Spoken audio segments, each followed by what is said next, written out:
You fall asleep with the window cracked, trusting the night air. By morning, it's thick enough to swallow light. It smells of coal and something sharper, like burnt matches, and it clings to your tongue too.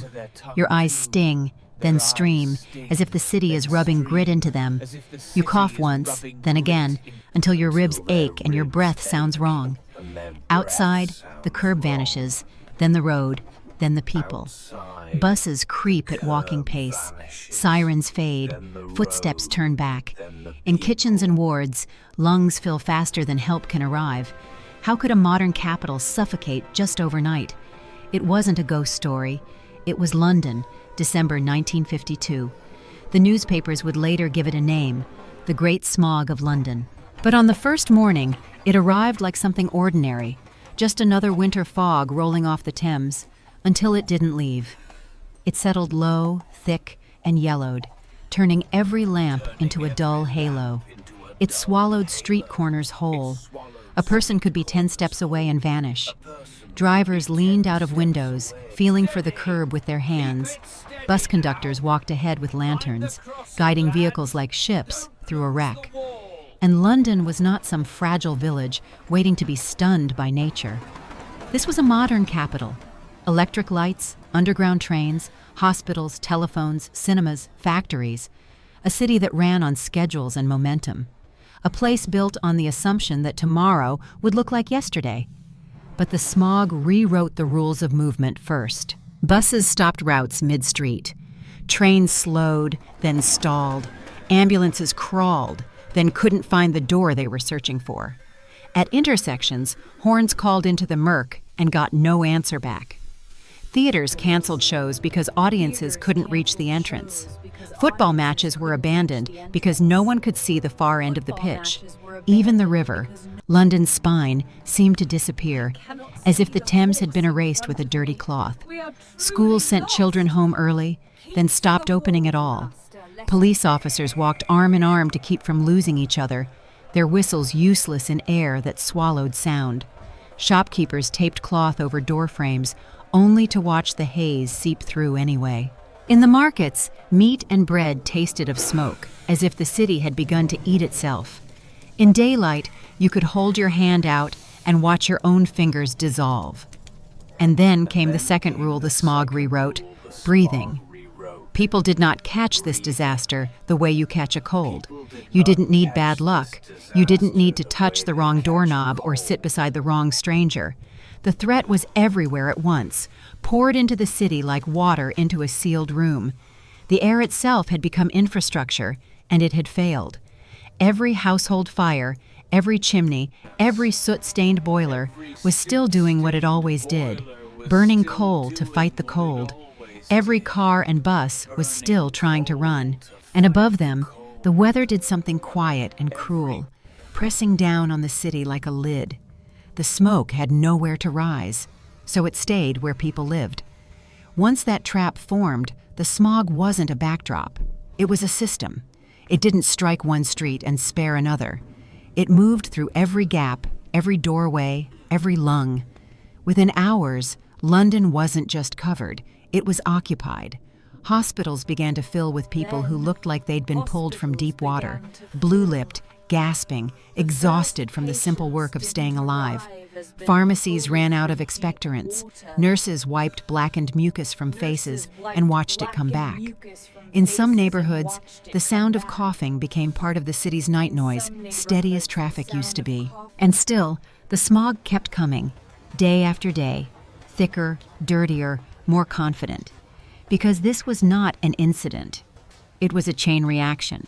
Fuel, weather, density, routine, each link ordinary on its own, lethal together.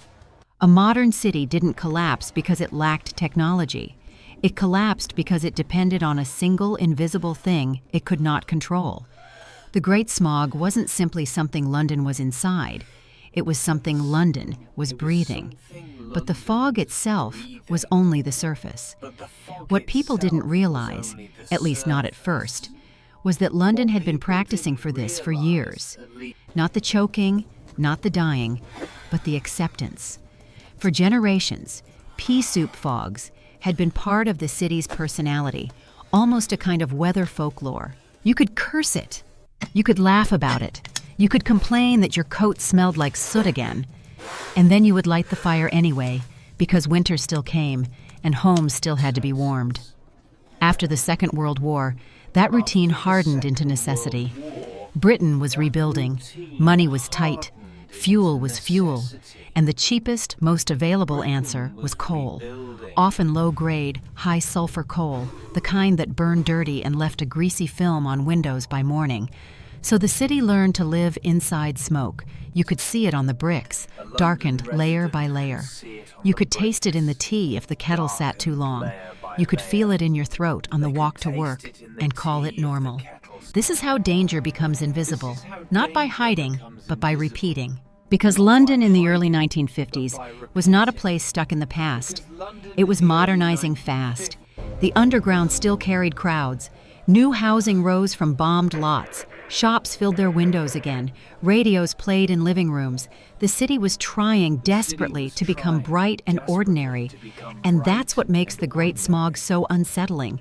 It didn't arrive in a powerless era. It arrived in a city convinced it was moving forward. The government had seen fogs before. The public had breathed smoke before. There were even warnings, reports, complaints, small alarms that never became sirens. Smoke was annoying. Smoke was ugly. Smoke was what you paid to keep warm. And in that bargain, no one wanted to ask the obvious question. What if the price wasn't just dirty curtains? Domino by domino, the trap assembled itself. A nation short on clean fuels leans harder on coal. Coal burns in millions of grates, fireplaces, and factory boilers. Soot and sulfur drift upward, as they always do, and the city shrugs. Cars and buses add their exhaust, and the streets keep moving. Then the cold deepens, and more fires are lit. And over all of it, the weather turns from background to blade. What people called routine winter fog became something else entirely. A chemical blanket laid over rooftops and pressed down into every alley. The air wasn't just hazy, it was loaded. Thick with particles small enough to slip past the body's defenses, sharp enough to inflame, heavy enough to linger. But the human mind doesn't fear what it thinks it understands. So London treated the first day like inconvenience, the second day like bad luck, the third day like a story to tell later. And that is the cruel twist. Familiarity didn't protect them. It softened them. Milkmen still made their rounds, feeling along fences, bottles clinking in the dark. Office workers wrapped scarves higher and joked that they could finally hide from their bosses. Police stations took calls about missing buses, missing children, missing doorways. In Parliament, it was easy to call it a fog problem, because fog sounded temporary, harmless, something that would lift on its own, like it always had, surely by lunchtime by tomorrow. It trained an entire city to ignore the early signals, the sting in the eyes, the burning cough, the sudden fatigue, as if discomfort was simply the cost of living here. By the time it was clear this was not fog but poison, the system was already locked in place. Fires had been lit, smoke had been trapped, streets had slowed, hospitals were filling, and the city that believed it could engineer almost anything discovered one thing it could not negotiate with: air. To understand why London didn't run sooner, you have to see how thoroughly it had learned to stay. To understand why the Great Smog became deadly, we have to look past the word fog. Because fog is water. This wasn't. This was smoke. Millions of small, ordinary fires, caught in the wrong kind of sky. London in December is built around one simple fact: it gets cold. And in 1952, when the cold settled in, the city did what it always did. It burned coal in homes, in schools, in factories, in power stations. Coal that often carried a heavy load of sulfur, the kind that left a bitter sting in the back of your throat even on a normal day. Each chimney sent its plume upward, and normally the air above London would take it, thin it, carry it away. But that week, the weather did something quiet. It put a lid on the city. Imagine breathing inside a glass jar. You can still breathe at first. You can still talk, still walk, but every exhale stays with you. That's what happened over London. A layer of warmer air sat above the colder air near the ground, like a ceiling you couldn't see. And beneath it, The city's smoke had nowhere to rise, so it spread sideways, down streets, into courtyards, through cracks in windows. It didn't drift off. It pooled. The micro-twist is this. Smoke wasn't new. The trap was. And once the trap formed, everything else became inevitable. The particles in coal smoke are tiny, too small to be politely filtered by a scarf, too fine to be stopped by the body's first defenses. They slip past the hairs and mucus that are supposed to catch dust. They sink deeper, riding each breath until they reach the smallest airways, the delicate places that aren't built for dirt. Add sulfur to that mix, and the air changes character. It stops feeling like dirty weather and starts behaving like an irritant, something that inflames, swells, and narrows. Eyes burn, throats close, lungs produce more mucus, trying to protect themselves, and the protection becomes another obstruction. Coughing doesn't clear the chest, it exhausts it. Breathing becomes work. Now picture this happening to an entire city at once. Not just to the sick, not just to the old. To anyone whose body already had less room to spare. A child with a winter cold. A man with years of factory air in his lungs. A woman whose asthma had been quiet for months. Someone who thought they were fine until the air asked for payment. And the longer the smog stayed trapped, the more concentrated it became. Not a single blast, but a slow tightening. The same soot circulating at street level, the same chemicals building, daylight dimming into perpetual dusk. This is why people described it as thick, almost solid, because in a way, it was. The city wasn't just surrounded by pollution, it was submerged in it, and there was no clean edge to run toward. Step outside, and the air follows you. Shut the door, and it seeps through. Light a fire to stay warm, and you feed the thing that's killing you. Every normal action becomes part of the mechanism. That's what makes the Great Smog a system failure instead of a freak accident. Weather didn't cause it alone.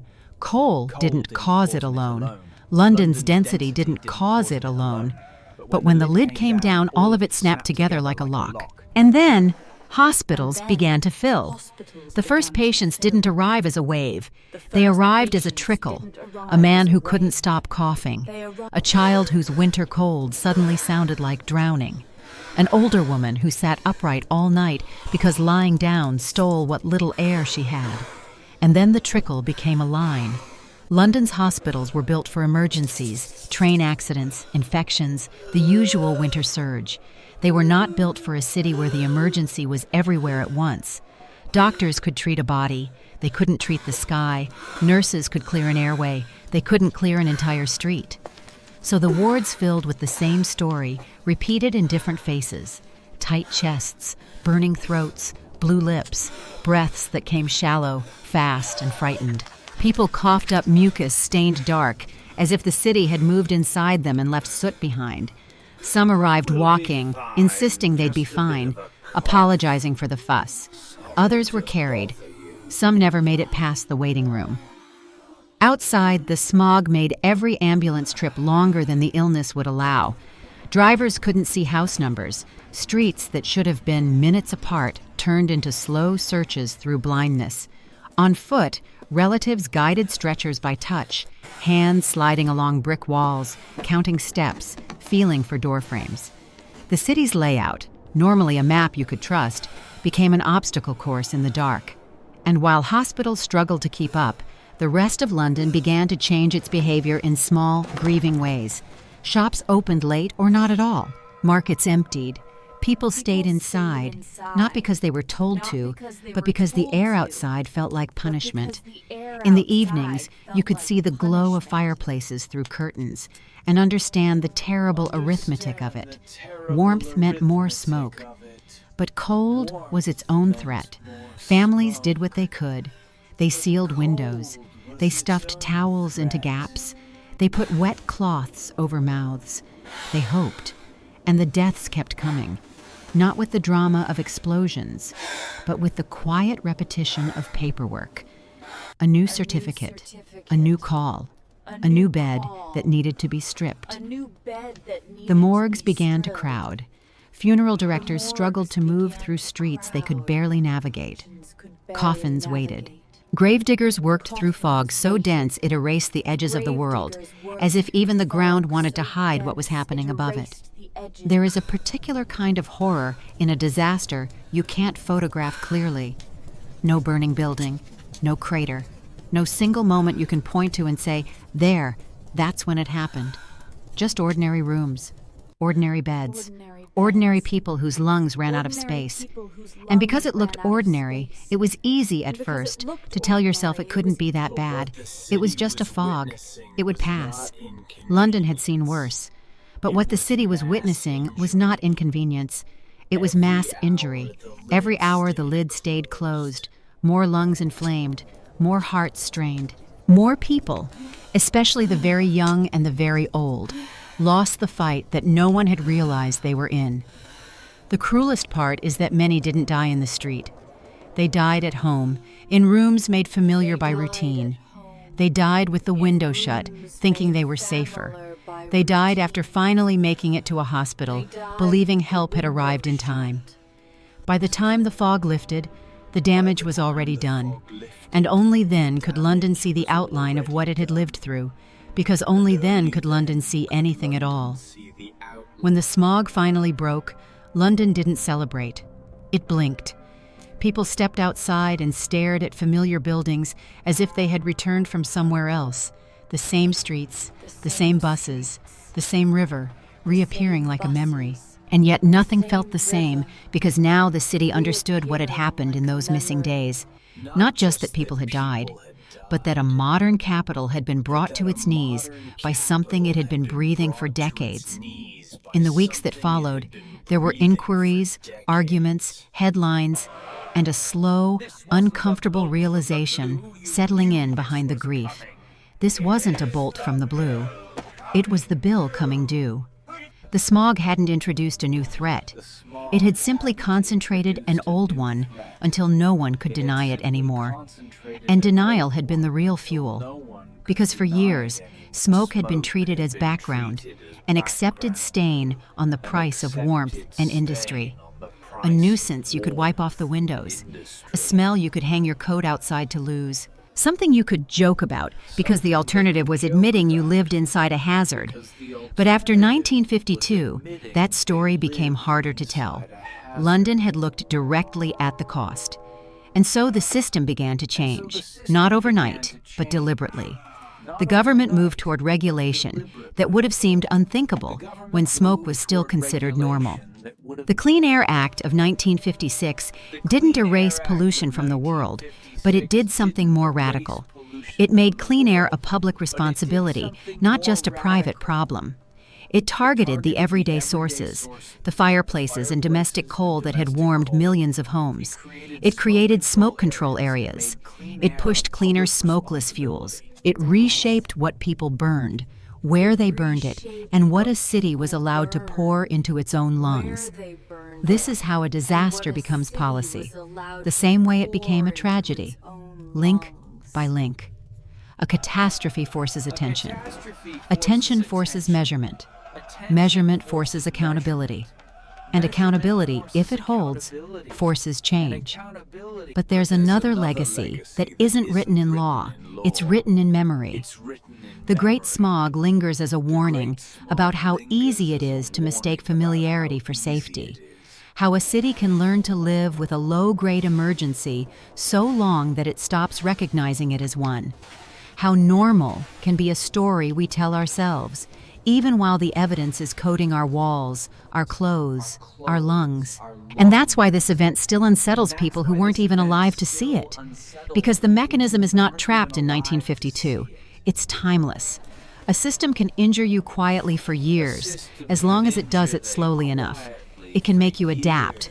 Then call that adaptation resilience. It can train you to accept discomfort as the cost of living, until one day the cost spikes and the illusion breaks. London's air grew cleaner in the decades that followed. The pea soup fogs faded into history. The city moved on.